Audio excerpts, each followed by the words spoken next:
Apakah beza antara syura dan demokrasi? Demokrasi ialah cara membuat keputusan. Saya tak cakap tentang soal sistem. Saya cakap apa itu demokrasi? Demokrasi ialah membuat keputusan berteraskan kepada suara ramai. Manakala syura ialah membuat keputusan berdasarkan kepada Al-Quran. Biasa orang sebut syura ialah mesyuarat. Syura mesyuarat.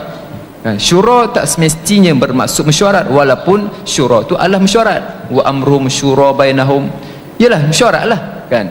Sebab kadang-kadang bila dipikirkan, selalu sebut di kalangan ahli, di kalangan kita kata masyarakat kita, ini keputusan dibuat secara syura. Maksud syura sepakat. Mestikah syura sepakat? Tak juga mesti, kerana maksud syura itulah mesyuarat kan. Dan kalaulah kita kata mesyuarat itu adalah masuk kepada syura, dalam demokrasi pun lebih mesyuarat lagi daripada syura. Dalam demokrasi mesyuarat, angkat tangan, beri-ria, bagi pandangan, bagi begini. So kita katakan bahawa kan bukan soal mesyuarat ataupun tidak, itu bukan soalnya, tapi soalnya ialah adakah membuat keputusan itu, menentukan kebenaran itu berdasarkan kepada Al-Quran ataupun berdasarkan kepada suara ramai.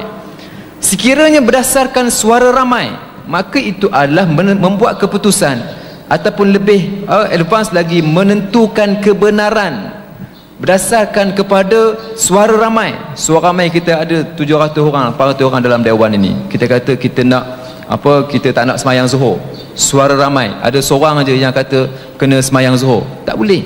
Sebab itu adalah beza antara syura dengan demokrasi. Demokrasi itu ialah membuat keputusan berdasarkan atau menentukan kebenaran berdasarkan kepada suara ramai, manakala syura ialah membuat keputusan berdasarkan kepada Al-Quran.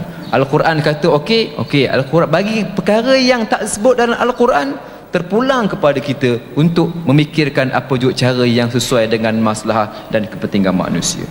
Ini beza antara syura dan demokrasi.